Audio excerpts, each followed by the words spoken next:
Hola, ¿qué tal amigos y amigas? Lluvias de bendiciones para cada uno de ustedes. Espero que todos se encuentren súper bien en el día de hoy. Bueno, señores, noticia de último minuto. Increíble pero cierto lo que acaba de ocurrir ahora mismo en Venezuela. Ay, mi madre, tiene que ver este video hasta el final porque las informaciones en el día de hoy vienen fuertes y son de suma importancia. Señores, lo que acaba de ocurrir ahora mismo te va a dejar con la boca abierta.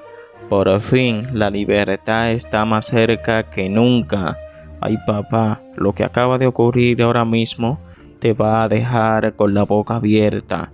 Señores, ya sí es verdad que el dictador de Nicolás Maduro y sus secuaces tienen los días contados, así como lo escucha. Pero antes de entrar en materia con estas y más informaciones, quiero pedirte que te suscribas, que comparta estas noticias, deja tu like para que así le llegue a más personas y siempre se mantengan atentos y alerta de todo lo que está sucediendo en nuestro país y en el mundo.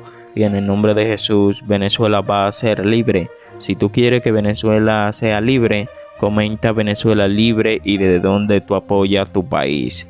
Así que sin más, mi gente bella, comencemos con estas importantes noticias. ¿Y qué hizo el chavismo esta semana? El Santo Niño de Atoche cambió de nombre y ahora se llama Diosdado Cabello. El señor diciendo que era imposible que en Venezuela se hiciera lavado de dinero porque todos los bancos del país están bloqueados en Estados Unidos y en Europa. Esto en respuesta, por supuesto, a la decisión que tomó la Unión Europea en contra de ellos por ese delito. ¿De verdad, Diosdado? Debe ser que el dinero de ustedes está limpio. No usan tampoco paraísos fiscales y tampoco usan el efectivo o sus cuentas en Rusia, por decir un país. Y como creen que se la saben todas, nadie les va a rastrear ese dinerito, ¿no? Si no, pregúntale a tu amiga Delcy Rodríguez y las cuenticas que tiene en Suiza, por ejemplo. Vladimir Padrino López aceptando que sus oficiales están inmersos en casos de narcotráfico, pero asegurando que eso es parte de una narrativa mundial y que lo usan para justificar ataques contra Venezuela. ¿A qué se estará adelantando Padrino? Y Nicolás Maduro hablando de crecimiento económico en Venezuela, pero no hay aumento al salario de la clase trabajadora, la inflación sigue subiendo y la gente empezó a comer de nuevo de la basura. Si eso es crecimiento económico, que alguien me explique qué es lo que no estoy viendo. Con esto me despido. Chao, chao. El Parlamento Europeo es una mafia. Y ellos dicen que Venezuela es un país de alto riesgo de lavado de dinero. ¿Cómo pudiéramos lavar dinero aquí en Venezuela si nuestros bancos están bloqueados en el mundo? Digo yo aquí, como que no quiere la cosa, ¿no? Si ellos mismos de la Unión Europea tienen bloqueados los bancos de Venezuela, Estados Unidos tiene bloqueados los bancos de Venezuela, no pueden realizar operaciones. ¿Y cómo hacen lavado de dinero entonces? ¿Cómo puede hacerse? El narcotráfico hay que verlo como un daño a la humanidad, un crimen perverso. Es un gran daño, no solamente los que producen la droga, sino los mercados de consumidores que están en Europa y en Estados Unidos. Es un gran daño. Pero además de eso lo usan para dividir, para fragmentar, para socavar la institucionalidad, para quebrar la moral institucional del Estado venezolano, fragmentar el Estado nacional. Así que son dos amenazas desde un mismo tronco, pues. Y miren cuántas veces han intentado con la DEA, el mayor cartel del mundo, cómo han intentado que oficiales de nuestra Fuerza Armada Nacional se plieguen al narcotráfico y después salgan por allí dando testimonios falsos, mentirosos, manipulados de lo que es la realidad que se vive en Venezuela en cuanto a la lucha contra el narcotráfico se refiere. Porque todas las circunstancias han demostrado que solo el trabajo vence la maldad y la guerra económica. Trabajo y más trabajo, y ahí tenemos. Y el segundo trimestre de este año, abril, mayo y junio, el Producto Interno Bruto de Venezuela ha crecido más del 6% en el trabajo, en el crecimiento, en la producción. Venezuela sigue la senda de crecimiento. Verte, hablar contigo. 17 que te sigue y te quiere. Gracias infinitas. María Corina, prácticamente se cumple un año de ese hito, de que Venezuela habló claro por la democracia, y ante la realidad de que Maduro sigue en el poder, ¿cuáles han sido esos 3 aprendizajes clave? Esas lecciones, no solo de María Corina Machado, sino también para Venezuela. A ver, Goy, claro que es un momento que tiene a los venezolanos, a todos nos tiene sacudidos, porque efectivamente el 28 de julio el mandato fue inequívoco y dejamos al régimen donde se merecía, ¿no? No solamente con el voto, sino con la organización, el coraje de la gente, el amor, la pasión por la libertad. Pusimos al régimen, lo expusimos frente al mundo entero. Y evidentemente todos aspiramos que el mandato de los venezolanos se hubiera ratificado ese mismo día. Sin embargo, el régimen se fue por una ruta en la cual se quitaron todas las caretas y de la más brutal represión y persecución. Y nos llevó a otro nivel de lucha, ahora ya no en un plano institucional o electoral, muy comprometido como era, pero que al fin nos permitió expresar nuestra soberanía, sino ahora en un plan de lucha directa frente a un régimen criminal que comete terrorismo de Estado, que comete crímenes de lesa humanidad, como se ha establecido por todas las instancias dentro y fuera del país en esta materia. Entonces, el primer aprendizaje es entender que estamos en otra dinámica, que el régimen le ha declarado la guerra al país. Y negarnos a aceptar esa realidad o meter la cabeza como la avestruz no sirve para nada. Hay que asumirlo. Y la pelea es peleando, eso es lo más importante. Lo segundo es que cuando tú luchas por la vida, por la verdad, por la libertad, por tu familia, ahí no hay nada que no estés dispuesta a hacer y ahí no hay tiempo que cancele esa lucha. Es decir, hay que hacer lo que hay que hacer y hay que luchar el tiempo que haya que luchar. Y cuando mucha gente con razón y desesperación pregunta, pero ¿cuánto más? ¿Cuánto falta? ¿Hasta cuándo? La respuesta es hasta que ganemos. Esta lucha es hasta ganar, punto. Y la tercera aprendizaje y reflexión es, esta lucha la estamos ganando. Por más brutalidad, vulgaridad, obscenidad, crueldad que el régimen demuestra y que se tratan de mostrar guapos y apoyados, es porque lo único a lo que ahora pueden aferrarse es a esa represión brutal, porque todo lo demás lo han perdido. Y cada día que pasa, yo le pido a cada venezolano, hagamos nosotros una evaluación objetiva, no lo que nos digan otros. Simplemente tú piensas cómo estaba Maduro ayer y cómo estaba hoy, cómo estaba hace un año, cómo estaba hoy. Hace un día, ¿tenía más gente o menos gente? ¿Tenía más plata o menos plata? ¿Tenía más apoyos externos o menos apoyos externos? ¿Tenía más fuerza en contra o tiene ahora más fuerza en contra de él y gente que quiere definitivamente que se largue de una vez? Y tenía más o menos tensiones y fracturas dentro de su estructura militar. Y con base en ello llegar a una conclusión de que cada día que pasa el régimen sí está más débil y sí está más comprometido. Y por lo tanto aquí nadie se para. Y esto es hasta lograr sacarlo, porque los vamos a sacar. María Corina, y como has dicho, estamos hablando que no es lograr una transición de un régimen político, de una dictadura común, sino de una organización criminal. ¿Cuál es la estrategia? ¿En qué ha cambiado? ¿En qué se ha orientado ahora esa narrativa que no estamos frente a un modelo del siglo XXI, a una revolución bolivariana, sino más bien a una organización criminal? ¿Cómo se desmonta desde un movimiento democrático y pacífico? Esa es una gran pregunta. y es con una respuesta muy compleja y dura. Y por eso estamos donde estamos. Y por eso estamos donde estamos. Y por eso ha costado tanto.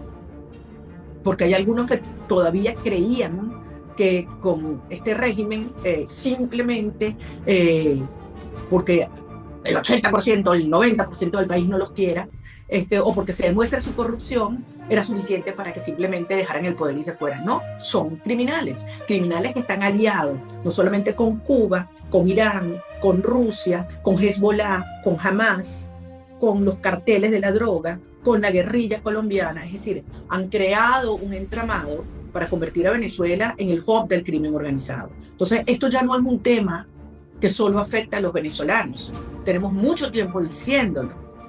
Y la evidencia está hoy desde una estructura como el Tren de Aragua, que ha sido declarada terrorista por más de 10 países en las Américas, hasta otra estructura como el Cartel de los Soles, que el propio presidente Trump, en la proclamación de la proclama del 13 de marzo, dice, está dirigida por Nicolás Maduro y es una amenaza y un enemigo de todos los países de este hemisferio, por su vínculo, entre otras cosas, entre el Cartel de los Soles y el Tren de Aragua. Entonces, haber logrado esto en sí mismo, Goy, ha sido producto de un trabajo inmenso de muchísimos venezolanos, periodistas, investigadores, militares, expertos, abogados, políticos, que hemos expuesto esta naturaleza para entender entonces cómo se desmonta esta estructura.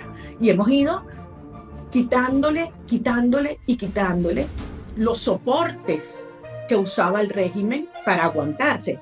Y una de las cosas que es importante verla en este contexto es, fíjate, los momentos de dificultad, de tensión que el régimen ha tenido en el pasado, siempre acudía a alguno de esos aliados que le proveían de dinero, de armas, de diluyentes o gasolina, que le lavaban la cara en las instancias internacionales, que le proveían mecanismos financieros para bypassear las sanciones. Y básicamente, ¿quiénes eran? Siria. ¿Dónde está Al-Assad hoy? Rusia. ¿Cómo está Putin hoy y su relación con Maduro? Ni un centavo tiene para darle. Le podrán, qué sé yo, recibir a uno de sus enviados, imponerle declaraciones, etc. Ni un centavo. Irán. Tú me dirás cómo está Irán. Cuba. Cuba está literalmente pasando aceite. Entonces, Maduro se encuentra en una situación tremendamente comprometida en cuanto a lo que fueron sus aliados internacionales. Y como toda estructura criminal, depende de que tú le sigas metiendo ese chorro de dinero, Y lo que hay que hacer, y ya está ocurriendo, es de manera concertada entre las democracias de Occidente que reconocen que es una estructura militar, criminal, cortarle esas vías de financiamiento por la vía del petróleo, del mercado negro, de la droga, del lavado de dólares y del oro criminal. Y eso es una estrategia que está en marcha. En paralelo está toda la dimensión del trabajo interno, que hay que hacerlo ahora, pero desde una perspectiva totalmente distinta a la que estuvimos acostumbrados a hacer durante décadas los venezolanos. Esto se esperaba, María Corina, en esta dimensión, cuando se planteó el 28 de julio. Bueno, mi gente linda, ¿qué opina usted sobre estas declaraciones? Cualquiera que sea tu opinión, déjamela saber ahí debajo en la caja de comentarios, porque tu opinión es valiosa para la comunidad. Pero la noticia no termina aquí, señores, no se vayan todavía. Agárrense fuerte porque le traigo es una bomba. Y es que el Comando con Venezuela denunció que casi 1000 personas siguen detenidas por Maduro pese a las recientes excarcelaciones. Y es que el Comando con Venezuela denunció este lunes que el país casi 1000 personas están secuestradas por razones políticas pese a la reciente excarcelación de 59 presos políticos en el marco de un acuerdo entre el régimen de Nicolás Maduro y el gobierno de Estados Unidos, Mediante un comunicado, la plataforma opositora sostuvo que mientras se anuncian liberaciones, persisten las detenciones arbitrarias en distintas regiones del país. Hoy en Venezuela, casi 1000 personas están secuestradas, señaló el texto difundido por el equipo de los líderes opositores, María Corina Machado y Edmundo González Urrutia. La afirmación se produce luego de que la ONG Justicia, Encuentro y Perdón informara sobre el canje de al menos 59 presos políticos en el contexto de un canje con la administración Trump, que también incluyó la liberación de 10 estadounidenses y la repatriación de 252 migrantes venezolanos desde El Salvador. La coalición opositora aseguró que más de 12 personas fueron arrestadas en las últimas 72 horas en distintos estados del país y que se registraron varios traslados a cárceles comunes desde el helicoide, sede del Servicio Bolivariano de Inteligencia Nacional SELBIN en Caracas. La organización denunció que estos movimientos responden a una práctica estructural de represión. Esto es un patrón de puerta giratoria que se repite. Sueltan a algunos presos y se llevan a otros inocentes. El comunicado del Comando con Venezuela tras las excarcelaciones ordenadas por Maduro. En el comunicado, el equipo opositor también abordó el contexto del reciente intercambio entre Caracas y Washington, calificándolo como un intercambio de rehenes. Según el comando, la operación fue impulsada por la presión internacional y liderada por el secretario de Estado estadounidense Marco Rubio. A su juicio de la plataforma, esta presión sí funciona y demuestra que el régimen se ve forzado a ceder. La liberación de los ciudadanos estadounidenses secuestrados en Venezuela, que ya están con su familia, es un paso estratégico de un aliado como Estados Unidos para seguir avanzando, afirmó el comando. La dictadura venezolana, por su parte, ha rechazado que se trate de un canje. El jefe negociador del chavismo, Jorge Rodríguez, aseguró que las excarcelaciones respondieron a un listado de 80 personas discutido con algunos sectores de la oposición y negó vínculo con el gobierno salvadoreño de Nayib Bukele, pese a que los migrantes repatriados habrían estado detenidos en El Salvador desde marzo. En una alocución televisada el viernes, Nicolás Maduro confirmó la operación, aunque con su propia narrativa. Entregamos a un grupo de terroristas convictos y confesos que habían venido a Venezuela y fueron capturados a tiempo antes de intentar matar al presidente de la República, la vicepresidenta, algunos líderes revolucionarios, civiles, militares, aseguró. Según Maduro, la fórmula fue terrorista por inocente y consideró que Venezuela salió victoriosa. Entre ellos, los liberados en Venezuela se encuentra el exdiputado William Dávila y los dirigentes de Primero Justicia, Gregorio Catero, Manuel Chiquito y José Granadillo, detenidos desde diciembre de 2024. Todos estaban recluidos en el helicoide. La ONG Justicia, Encuentro y Perdón, que monitorea casos de persecución política en el país, confirmó hasta este domingo la encarcelación de 59 personas, aunque advirtió que la cifra podría variar conforme existan nuevas verificaciones. La organización reiteró su exigencia de libertad plena e inmediata para todos los presos políticos. El Comando con Venezuela cerró su comunicado con un llamado a mantener la presión nacional e internacional. Nuestra consigna hoy es la liberación de los casi 1000 presos políticos que siguen en cautiverio. Por ellos y por un país entero secuestrados, vamos hasta el final.